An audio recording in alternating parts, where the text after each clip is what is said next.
La parole maintenant est à Guillaume Rousset, directeur du CRDMS de l'Université Lyon 3, qui nous propose une intervention éclairante sur la loi de 2002 que j'évoquais tout à l'heure, un pas de côté sur le rôle des associations agréées et les enjeux à venir. Il va intervenir pendant 25 minutes et puis ensuite il y aura 15 minutes de questions-réponses avec la salle. C'est très important pour nous. Jean-Baptiste évoquait le front-side et back-side et c'est important pour nous que ce soit vraiment une matinée co-construite avec vous et toutes vos questions sont les bienvenues. Guillaume, la parole est à toi. Merci beaucoup, merci Bertrand, merci François, merci à tous. Je suis, à la suite de ce que Jean-Baptiste Capgras pouvait commencer à dire, ravi des liens forts qui unissent notre université, nos instituts et France Asso Santé Auvergne-Rhône-Alpes. C'est un partenariat qui marche dans la simplicité et l'efficacité, je crois qu'on peut le dire, spécialement avec Bertrand. À chaque fois qu'on échange, c'est clair, c'est net, on avance, c'est super. Mais je ne suis pas là pour vous parler de ça, aussi agréable que soient ces mots à dire ou à entendre, mais effectivement pour faire cette intervention de mise en contexte, intervention éventuellement éclairante, sur le système d'agrément des associations d'usagers du système de santé, en vous disant grosso modo que il y a plusieurs éléments à titre introductif que je veux vous préciser. D'abord, vous dire que travailler aujourd'hui, comme nous allons le faire sur les associations, c'est travailler sur une dimension plus collective. Alors que souvent, la dimension individuelle prend le pas médiatiquement, prend le pas dans l'attention qui, y compris d'un point de vue universitaire, peut être accordée à la démocratie sanitaire, à la démocratie en santé. On parle très facilement des questions de droits des patients, donc des dimensions individuelles, droits des patients, droits des personnes à soigner, accompagnées, concernées, peu importe la terminologie. La dimension collective est fondamentale et elle est parfois moins étudiée. Non pas au sein des acteurs associatifs, mais moins étudiés, parfois au sein des acteurs universitaires et au sein parfois des acteurs publics dans une certaine mesure. Alors qu'elle est tout aussi essentielle, ne s'opposant pas à la dimension individuelle, mais l'acteur collectif, les acteurs collectifs étant des acteurs au service de la promotion des droits individuels. Il est donc important aujourd'hui de travailler tous ensemble cette matinée et dans cette intervention prétendument éclairante sur la dimension collective, parce que les enjeux sont forts.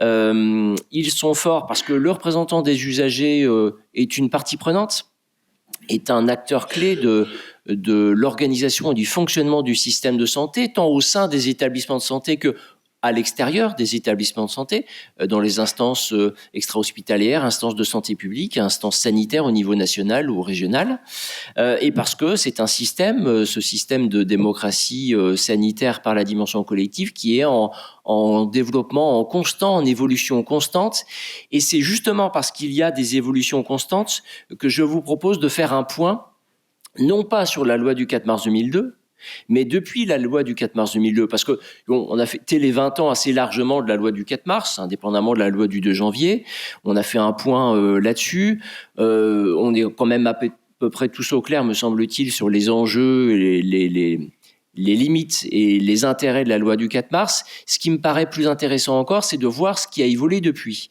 Et dans quelle mesure on a tracé le sillon de la loi du 4 mars, dans quelle mesure on a fait évoluer dans un sens ou dans un autre cela, en vous disant, toujours à titre introductif, que ce qui est intéressant avec cette loi du 4 mars 2002, c'est qu'elle est certes importante. Je ne nierai pas son utilité, je ne nierai pas son rôle clé, bien évidemment, mais elle est relative, dans le sens où on n'a pas attendu la loi du 4 mars 2002 pour penser le système de représentation des usagers. On a attendu le 4 mars 2002 pour penser le système d'agrément. Ça, bien sûr.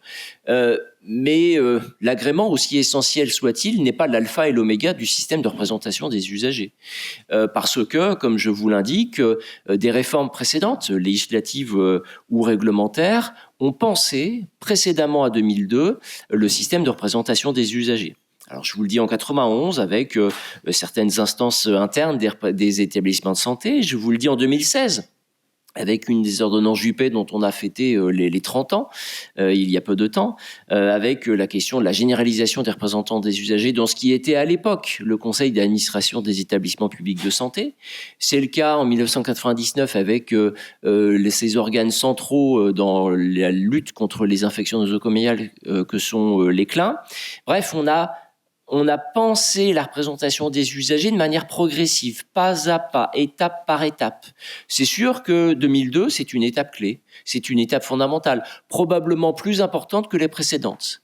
Mais ce que je veux dire n'est pas dans l'idée de relativiser 2002, mais dans l'idée de contextualiser 2002, de penser que il y a eu un avant 2002, bien heureusement, qui a permis l'élaboration de 2002, et que depuis 2002, tout n'est pas réglé, et c'est justement là-dessus que l'on va s'arrêter. 2002, vous l'avez à l'esprit, avec les différents éléments clés que je présente ici, sur lesquels je n'insiste pas, parce que manifestement, je pense que en tant que représentant des usagers, ou quelles que soient vos fonctions ou centres d'intérêt, nous l'avons tous globalement à l'esprit.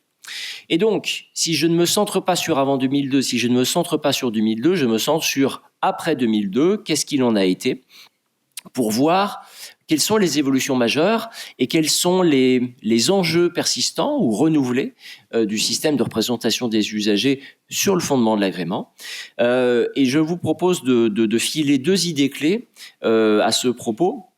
La première idée clé permettant de s'intéresser à l'étendue du système de représentation, c'est-à-dire dans quelles instances la représentation des usagers sur la base de l'agrément des associations est-il prévue ?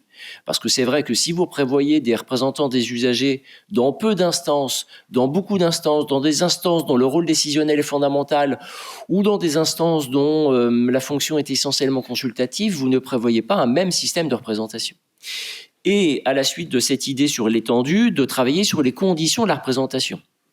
Parce que je peux être présent officiellement dans une instance, mais finalement avoir un poids numérique tout à fait relatif, avoir des pouvoirs tout à fait relatifs, avoir des problèmes de disponibilité, de conditions de formation, de congés de représentation, que sais-je, qui font que c'est pas parce que je suis théoriquement là que je suis de manière effective là.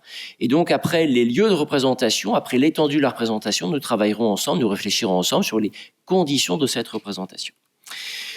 Voyons d'abord donc la question de l'étendue de la représentation.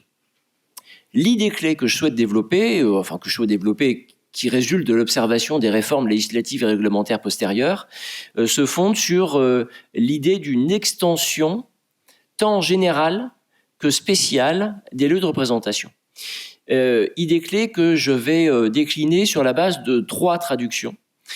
La première traduction est celle de la multiplication des lieux de représentation. J'ai commencé à le développer en fin d'introduction. Vous avez vu avant 2002, en 2002 et maintenant après, qu'on a étendu de manière progressive les lieux de représentation, c'est-à-dire les instances hospitalières ou les instances de santé publique dans lesquelles les représentants des usagers sont prévus. On n'est plus seulement dans le CLIN, on n'est plus seulement dans le conseil d'administration devenu conseil de surveillance, on n'est plus seulement dans ces organes-là. Et il y a depuis 2002 une augmentation continue et marquée de ces lieux de représentation, ce qui s'observe tant dans les instances internes aux établissements de santé que dans les instances externes à ces établissements.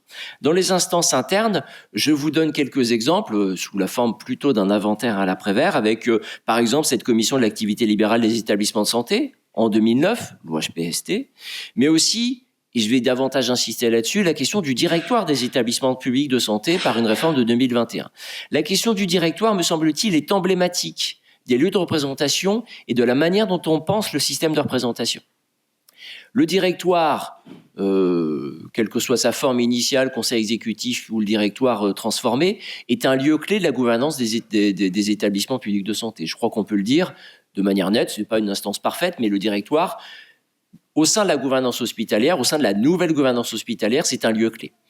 Et c'est vrai que certains esprits ont pu être chagrinés par le passé de voir que, par exemple, on prévoyait toujours la représentation des usagers dans ce qui est devenu le conseil de surveillance, dont je crois pouvoir dire que le rôle clé dans la gouvernance hospitalière est décroissant, si je le dis comme ça, Et à l'inverse, avant 2021, constater que cet organe clé que constitue le directoire des établissements publics ne prévoyait aucune représentation des usagers, ou alors sur la base d'éléments facultatifs.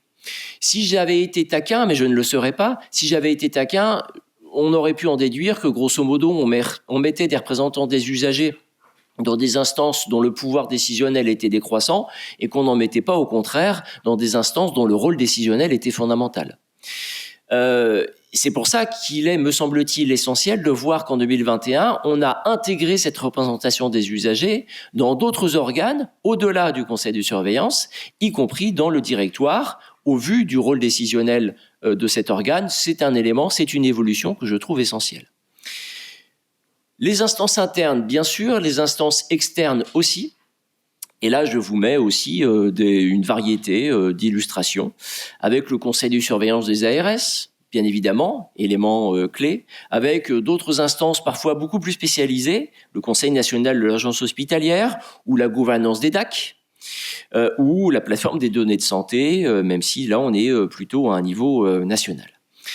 Parce que les représentants des usagers, à partir du moment où on considère que ce sont des parties prenantes essentielles du fonctionnement et du pilotage du système de santé, eh bien, ils doivent jouer leur rôle dans les établissements de santé, mais ils doivent jouer leur rôle aussi au-delà. Parce qu'on ne peut pas réduire le système de santé aux seuls établissements de santé, aussi essentiel soit-il. Et donc, la question des instances externes est essentielle. Et toujours dans cette multiplication des lieux de représentation, il faut aussi parler, au-delà du niveau régional ou du niveau local, d'un niveau davantage national avec des agences sanitaires, où on voit qu'on a, en 2016, avec une sorte d'une pierre plusieurs coups, généralisé les lieux de représentation, la représentation dans une variété d'agences sanitaires nationales que je ne vais pas énumérer ici, mais que vous voyez avec un acte majeur en 2016, puis un complément avec Santé publique France postérieurement. De telle manière que on voit des briques se rajouter à l'édifice de manière progressive. Avant 2002, de manière fondamentale, 2002 de manière essentielle, et depuis 2002, on a tracé le sillon, on a renforcé ce mouvement-là, on l'a étendu de manière progressive, permettant de constater qu'aujourd'hui, rares sont les instances, d'une manière ou d'une autre, qui ne prévoient pas, d'une manière ou d'une autre, des représentants des usagers. La deuxième traduction n'est plus sur les lieux de représentation, mais sur l'augmentation de la part de représentants des usagers dans les instances. Je m'explique. C'est essentiel de prévoir des représentants des usagers dans les instances. Mais si sur une instance composée de 30 membres, le représentant des usagers a un siège, vous imaginez bien que le poids décisionnel, que la place qu'il occupe et que le rôle qu'il joue n'est pas le même que si le nombre de sièges, si je puis dire, accordé de 2, de 3, de 4. C'est la question du prorata, c'est la question du poids numérique. Et ça, c'est un élément essentiel. Si je suis la part résiduelle d'une instance de représentation, eh bien, c'est sûr que je n'ai pas le même poids, je n'ai pas le même rôle, je n'ai pas la même nature centrale dans les discussions que si j'ai un poids numérique potentiellement plus important. Et c'est vrai que dans ce qui était encore à l'époque le conseil d'administration des établissements publics de santé, en 2005, l'augmentation du poids numérique a été un élément de réforme important. Dans ce qui est devenu le conseil de surveillance des établissements publics de santé en 2009, au-delà de la transformation, la question du poids numérique a été posée à nouveau. Parce qu'il serait intéressant de faire une étude, et certains l'ont faite d'ailleurs, de voir à chaque fois, dans chaque instance, déjà au-delà, mais ça a été fait par France Assos Santé, lister les instances où les représentants des usagers sont présents, mais prévoir, et ça a été fait dans une certaine mesure aussi, dans chaque instance, quel est le poids numérique. Ça, c'est un élément intéressant pour réfléchir à l'effectivité, pour réfléchir à l'étendue de la représentation. Troisième, traduction et manifestation. Au-delà des lieux prévus pour autre chose que la représentation des usagers, mais dans lesquels on a une représentation des usagers, c'est la création ou la transformation ou l'évolution d'instances qui sont spécifiques à la représentation des usagers et au rôle des usagers. C'est évidemment la conférence régionale de santé et de l'autonomie qui a une vie quand même tumultueuse, me semble-t-il, puisqu'on l'a créée en 1996 par une des ordonnances Juppé, que la dite loi du 4 mars 2002 l'a supprimée, avant que la loi de santé publique de 2004 la recrée et que la loi HPST en 2009 la fasse évoluer. Bon, être créé, supprimé, recréé, transformé, c'est pas le plus fréquent. En tout cas, manifestement, il y a un centre d'intérêt, la CRSA, qui fait l'objet de nombreuses évolutions, mais qui permet cette extension du champ de compétences en 2009 en intégrant le médico-social, c'est le A rajouté à la conférence régionale de santé, et qui, par la loi HPST aussi, permet son rattachement à l'ARS, lui donnant aussi une force peut-être plus importante encore. Au-delà de la CRSA, comme instance spécifique, c'est évidemment la création de la commission des usagers sur la base de la transformation de la CRUC-P, CRUC-PC, on pouvait la nommer comme on souhaitait. Et ça, c'est un élément important, hein. Nous avions initialement quand même les commissions de conciliation transformées en CRUC, transformées en CDU, avec la création, avec la scission en 2009 des CRCI à l'époque. Bon, c'est une instance clé qui a beaucoup évolué, qui pourrait être un objet d'étude de manière importante, mais qui est un élément essentiel. Au-delà d'instances spécifiques sous une autre forme, il y a évidemment, mais je n'en parlerai pas démesurément parce qu'on l'a tous parfaitement à l'esprit. Quand on est avec France Asso Santé, on ne peut pas ne pas l'avoir à l'esprit. En 2016, la création de l'UNAS, c'est-à-dire de France Asso Santé avec ses déclinaisons régionales, comme instance officielle et comme interlocuteur direct des pouvoirs publics. C'est un élément fondamental et qui marque à nouveau une étape clé dans l'évolution depuis 2002. Second temps de ces évolutions et de ces enjeux en mutation, non plus l'étendue de la représentation, mais les conditions de celle-ci. Et ça pose une idée clé qui est la question de l'effectivité. Avec le leitmotiv qui est éviter absolument une participation alibi. Éviter ce que Pierre Lascoum, je crois, a appelé le syndrome du pull sur la chaise. C'est voilà, j'ai des représentants des usagers, ils sont présents, pas présents. Ils participent pas. Ils sont formés, pas formés. Ils ont un problème de disponibilité ou pas. On les écoute ou on les entend. Pas pareil. On prend en compte ce qu'ils disent, au-delà de les avoir écoutés ou entendus. Pas pareil. Mais voilà, quelle est, au-delà de ce que prévoit le Code de la santé publique, la réalité de cette représentation des usagers ? Je suis juriste, je ne vais pas critiquer par nature le Code de la santé publique et les règles juridiques, mais bien évidemment, le Code de la santé publique peut relever parfois d'une incantation, d'un discours, d'une poudre aux yeux, d'une volonté, mais la volonté ne se traduit pas toujours en actes. Donc c'est essentiel de prévoir le système officiel que le Code de la santé publique prévoit. C'est essentiel, probablement plus encore, de voir quelle est son application. Parce que si j'ai un très bel outil dans le Code de la santé publique, mais que je m'en sers pas ou que je le neutralise, voilà, c'est beau, ça décore, mais ça mérite une analyse critique et une mise en perspective. Et la question de l'effectivité se voit tant dans le Code de la santé publique que dans la mise en application à travers plusieurs sujets. Le premier sujet, c'est la question de l'accroissement des pouvoirs des représentants des usagers. Parce que j'ai parlé du lieu où je suis, j'ai parlé du poids que j'ai numériquement. Mais si j'ai peu ou beaucoup de pouvoir dans cette instance dans laquelle je suis peu ou beaucoup présent, ma représentation des usagers n'a pas la même force, n'a pas la même puissance. Et sur ces droits, sur ces pouvoirs, la question du droit d'alerte des représentants des usagers au sein spécifiquement de la Haute Autorité de Santé, depuis 2016, est un élément intéressant. Alors, il faudrait faire une étude pour voir dans quelle mesure ce droit d'alerte est connu, dans quelle mesure ce droit d'alerte est utilisé, pour quel motif, et dans quelle mesure il y a des suites à ce droit d'alerte. À nouveau, c'est pas parce que j'ai un outil dans les mains que je m'en saisis. Mais en tout cas, c'est un élément important pour penser et comprendre l'évolution des pouvoirs et l'accroissement des pouvoirs des représentants des usagers.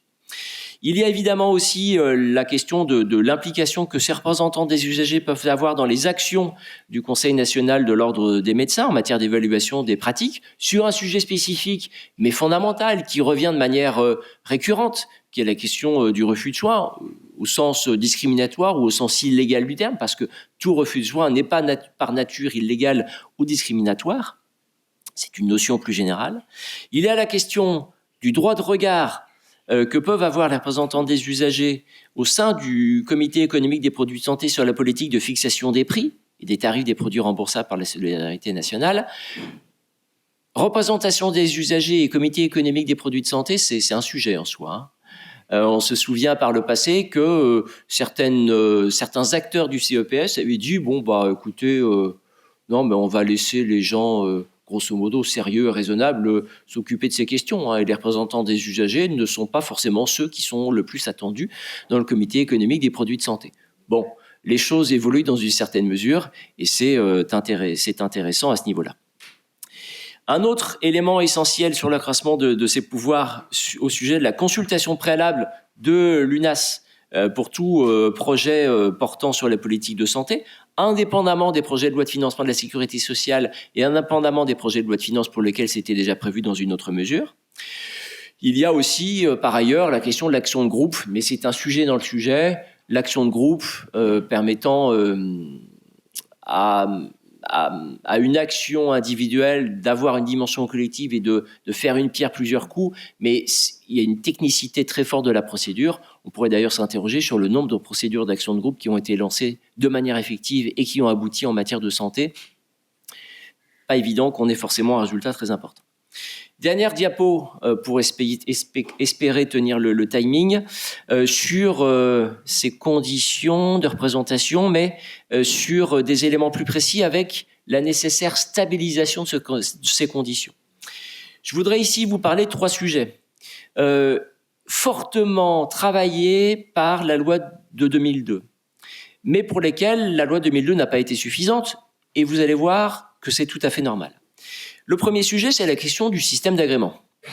Bon, ben voilà, je l'ai dit, 2002 était un élément nécessaire, mais n'était pas un élément suffisant pour travailler sur le système d'agrément, tout simplement parce qu'il n'y a pas eu forcément beaucoup d'évolutions législatives postérieures, mais il y a eu des évolutions, ou du moins des précisions réglementaires essentielles, parce que la loi n'a pas besoin, pour être effective, pour entrer en vigueur de textes d'application, mais pour être mise en application, elle a besoin des textes réglementaires qui vont donner les éléments de détail, les éléments de précision, les modalités pratiques permettant de décliner un principe général posé par la loi. Et ben, sur le système d'agrément, les textes d'application, on les a en 2005, en 2006. Vous allez me dire, bah oui, il faut le temps, et on sait que parfois le temps est important, parfois le temps est trop important, parfois d'ailleurs le texte d'application ne vient jamais. Un des premiers événements organisés de manière commune avec France Asso Santé, c'était sur les déserts médicaux. On pourrait en reparler. La loi HPST de 2009 qui prévoit le contrat santé-solidarité comme outil innovant parce que coercitif de régulation de l'installation des professionnels de santé qui étaient les médecins. Roselyne Bachelot, à l'époque ministre de la Santé, nous a dit « Je ne prendrai jamais le décret d'application de cette mesure jugée vexatoire ». Bon, moi, ça me pose un problème d'un point de vue démocratique parce qu'un ministre, aussi bien intentionné soit-il, prive ici d'effectivité une loi votée par la représentation nationale. Si la mesure est problématique, on défait la loi, on refait la loi, on neutralise la loi. Mais ce n'est pas un ministre qui n'est pas un élu de la République, Je ne ôte aucune légitimité démocratique aux ministres, mais les ministres ne sont pas des élus de la République. Il me paraît problématique qu'un représentant du gouvernement non élu décide de neutraliser une disposition législative prévue par des représentants élus, sans idéaliser les représentants élus, et sans diaboliser les ministres non élus, pour autant. Et donc, on sait très bien que parfois les textes d'application ne viennent jamais. Bon, là, ils sont venus, c'est bien, ils sont venus, mais c'est vrai que le système d'agrément qu'on pense en 2002, en réalité, il est effectif en 2005, en 2006. C'est quand même pas tout à fait pareil d'attendre 3 ans ou 4 ans de plus. Pareil sur la question de la formation. Sur le droit à la formation, c'est très bien. Pensez en 2002, là, on n'est pas que sur une question de texte d'application, parce qu'on a eu une transformation du droit à la formation, où en 2016, c'est devenu une obligation de formation. C'est quand même pas tout à fait pareil d'avoir un droit versus d'avoir une obligation, c'est-à-dire qu'il est essentiel pour moi, il est obligatoire et contraignant pour moi d'être formé parce que c'est une des conditions d'effectivité de ma représentation. Le système est complexe, je crois qu'on peut le dire assez aisément, et le système évolue de manière très régulière. Si j'ai n'ai pas été formé sur ce système, ou si j'ai été formé initialement mais pas mis à jour dans une optique de formation continue par l'évolution de ce système, mais les conditions de ma représentation, les conditions de ma participation sont mises en cause ou mises en difficulté. Et au-delà, on a eu cette question du cahier des charges nationales, la question de l'indemnisation qui a évolué par les textes d'application. Et le dernier point, c'est la question de la disponibilité. Si je suis inactif ou que j'ai d'autres activités qui me permettent d'être présent plus facilement, j'ai autre chose à faire, mais bien sûr que ma représentation est moins difficile à réaliser de manière régulière. À l'inverse, j'ai une activité professionnelle, salarié de droit public, de droit privé ou non. Alors ou non, ça se posera pas avec la question du congé de représentation, mais le congé de représentation, qui est un outil de droit du travail prévu au-delà du système des associations agréées du système de santé, a été étendu en 2002, fondamental, mais on a eu les textes d'application en 2006, en 2008. C'est bien d'avoir une idée, c'est bien d'avoir une évolution essentielle, mais c'est vrai que s'il faut attendre 4 ans ou 6 ans pour qu'elle soit effective, ça ne permet pas de critiquer l'idée générale, mais ça permet de relativiser la pertinence de son application ou l'efficacité ou l'effectivité de son application. Voilà ce qu'on pouvait dire de manière générale et probablement trop rapide, mais vous voyez que l'idée clé j'ai oublié ma conclusion, pardonnez-moi. Voilà donc l'idée générale, mais ce qui est important de voir, c'est que il y a la question de l'évolution des normes, c'est fondamental. Mais au-delà, il y a l'évolution des pratiques. Alors vous allez me dire, ouais, mais l'évolution de normes induit l'évolution des pratiques, à moins que l'évolution des pratiques permette l'évolution des normes. Oui, bien sûr, ça marche dans les deux sens, mais il y a parfois aussi des évolutions des pratiques indépendamment de l'évolution des normes. Et je le vois ici de deux manières. D'abord, avec la représentation des usagers que certaines fédérations d'établissements ont prévu dans ces fédérations d'établissements. La FEAP, la FHP, la FHF. Et vous voyez, 2021, 2014, 2015, ce sont des évolutions intéressantes. Alors, que l'on peut trouver sincère, que l'on peut imaginer démagogique, sur lequel on peut avoir un regard critique. Je n'idéalise rien, je ne diabolise rien, mais c'est quand même intéressant de voir que les fédérations d'établissements se sont dit, c'est bien d'avoir des représentants des usagers dans les structures. Mais à partir du moment où il y a un groupe, ce serait bien d'avoir une vue globale, comme on le voit dans la gouvernance hospitalière ou certaines instances consultatives ou décisionnelles. Lorsque, dans un CHU, par exemple, la structure est importante, eh bien, on a une représentation des professions médicales, par exemple, qui est adaptée à cette représentation-là. Eh ben, c'est intéressant de le voir. C'est intéressant de le voir aussi dans des groupes d'établissements, au-delà des fédérations. Ça, c'est important pour comprendre que finalement, on n'a pas forcément besoin de la loi pour penser l'évolution de la représentation des usagers. Pour autant, ça reste long, ça reste laborieux. On a eu un rapport de l'IGAS en 2016 assez critique sur ce système de représentation des usagers. Je ne vais pas insister, mais on a eu ce fameux ancien secrétaire général de la Conférence nationale de santé qui s'est épanché, si je puis dire, en 2016 pour dire tout le mal, je crois qu'on peut le dire comme ça, qu'il pensait du système tel qu'il était conçu. Et de toute façon, c'est long, c'est laborieux, et ça continue à évoluer, bien sûr. Un rapport en 2022 qui parle de la question de la confiance des Français dans la vie démocratique. Dès qu'on parle de démocratie en santé, on parle de la place du citoyen, quelle que soit son identité ou son rôle, dans la vie démocratique. Ça fait une transition pour les assises de la démocratie en santé du mois d'octobre dont on reparlera. La CNS qui nous dit que c'est un système à renforcer. Il faut savoir comment les choses sont dites pour entendre le message. Et au-delà, un des enjeux fondamentaux, on a beaucoup parlé du secteur sanitaire, on a dans une certaine mesure parlé du secteur médico-social, mais c'est aussi beaucoup la question du secteur social, qui est le point aveugle à ce stade du système de représentation.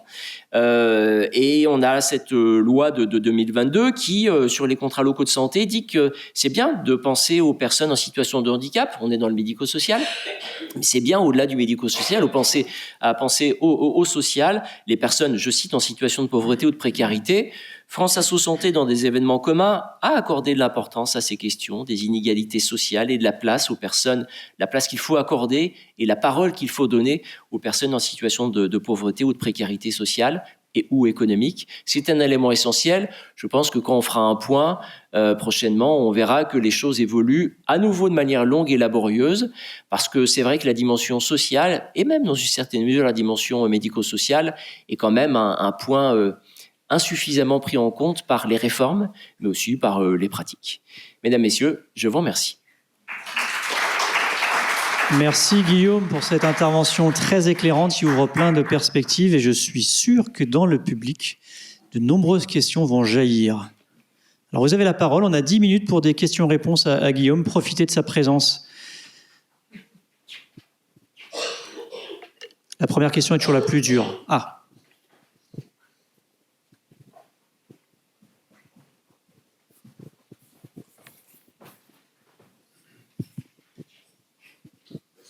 Merci, je me permets de lancer la première question pour que chacun puisse réagir. Ma question vient sur le congé représentation. Tu as expliqué le congé représentation, peut-être expliquer que c'est très court ce congé et que pour un rôle de représentant des usagers, ça semble insuffisant. Au regard de l'évolution également de départ à la retraite, donc qui est plus tard qu'il y a quelques années. Est-ce qu'il est important, au regard de cette évolution, d'augmenter pour toi le congé de représentation pour favoriser la participation des usagers actifs dans le système de santé? Merci beaucoup pour cette question. C'est vrai que là, se pose la question à nouveau de l'effectivité. On a un outil généraliste issu du droit du travail, je l'ai dit. C'est l'étude de la pratique et l'analyse de la pratique qui montre si c'est un outil utile, je crois que oui, si c'est un outil suffisant, en tout cas dans le nombre de jours, y compris fractionnable. J'ai tendance à penser que ça n'est jamais suffisant, d'autant que, et vous êtes mieux placés tous dans la salle ou une partie d'entre vous pour le dire, que les représentants des usagers sont souvent multicasquettes dans les lieux de représentation. On est rarement représentant des usagers que dans une instance.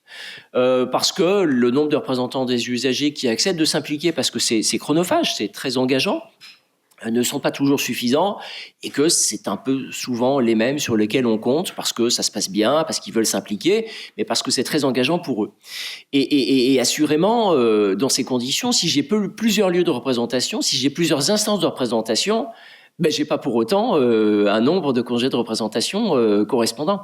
Et dans ce cas-là, il serait logique que le système continue à évoluer et que le nombre soit croissant. Alors après, puisque c'est un système issu du droit du travail, il faudrait que la réforme de ce système soit portée de manière plus générale. C'est-à-dire qu'il faudrait que les instances correspondantes et compétentes se saisissent de la question de sa nécessaire évolution. C'est-à-dire que c'est une question qui dépasse les seuls représentants des usagers, qui dépasse les seules associations. Donc avant que politiquement on réussisse à faire remonter ça, en fait, il faudrait qu'il y ait une approche, si vous me permettez ce mot, intersectionnelle, si je puis dire, des luttes pour l'évolution de ce congé de représentation.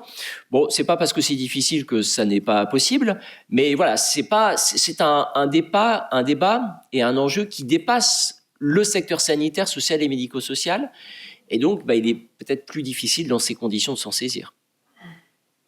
Merci Guillaume. Y a-t-il d'autres questions dans le public ?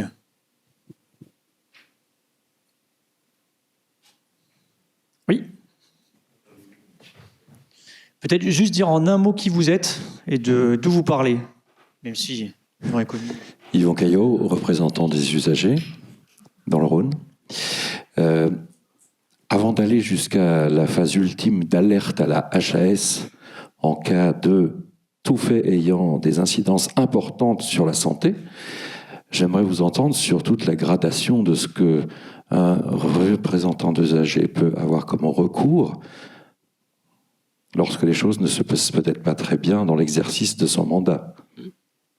Alors, la réponse variera selon le lieu de représentation.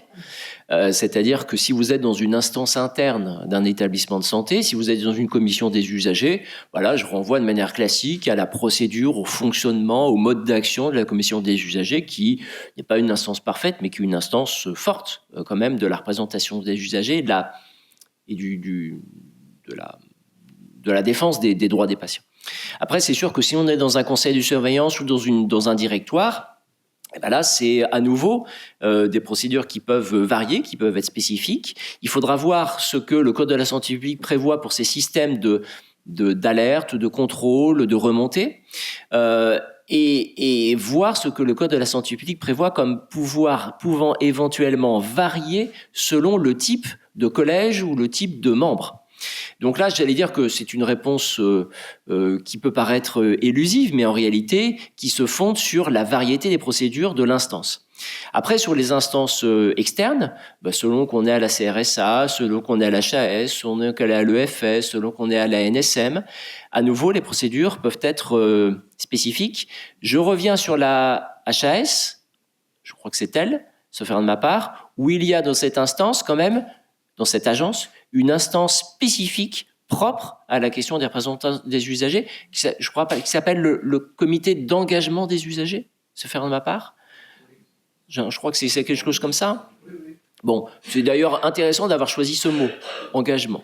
Mais je crois que c'est une des seules agences sanitaires au niveau national, sauf erreur, qui a une instance interne dédiée, comme on voit avec la CDU finalement dans les établissements de santé.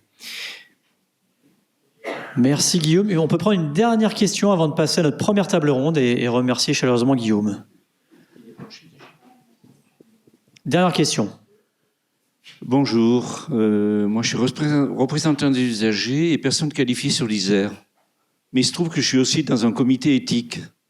Et donc, que pensez-vous de finalement la non-relation entre nos fonctions de RU et nos fonctions d'éthique si nous ne le faisons pas nous-mêmes ?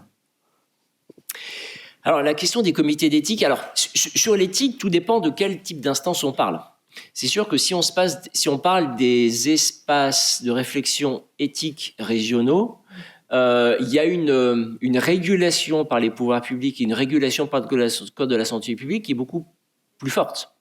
Si on parle des comités d'éthique au sens de comités d'éthique locaux, conseil d'éthique, comité d'éthique, là c'est sûr que c'est dépendant de la structure, dépendant de la gouvernance qu'il apporte et qui va accorder une attention variable la place des représentants des usagers. J'ai eu le plaisir et l'intérêt de faire partie d'un comité d'éthique d'un établissement de santé par le passé. Je ne pourrais pas en dire plus. C'est sûr qu'on voit, au-delà même de la question de la place des représentants des usagers, l'équilibre ou surtout le non-équilibre selon le type de profession de santé. Et pour dire les choses clairement, la place des médecins dans un comité d'éthique par rapport aux autres professionnels de santé. Les médecins ont un rôle fondamental à jouer comme tout professionnel de santé. Évidemment, il ne s'agit pas de dénier un rôle aux médecins, qui souvent portent beaucoup la question de l'éthique appliquée. Pour autant, je pense qu'il y a parfois des situations qui confinent à la confiscation par certains professionnels de santé, de la représentation des professionnels de santé dans des instances. Et je pense que, sur ce sujet en tout cas, la diversité est toujours heureuse. La diversité des professionnels de santé et la diversité des acteurs, et évidemment la place essentielle que doivent jouer les représentants des usagers qui sont parfois usagers directs dans ces instances éthiques, mais puisque ce sont des conseils sur la base d'initiatives, c'est moins régulé, donc à la diversité des pratiques. Donc c'est personne dépendant, effectivement.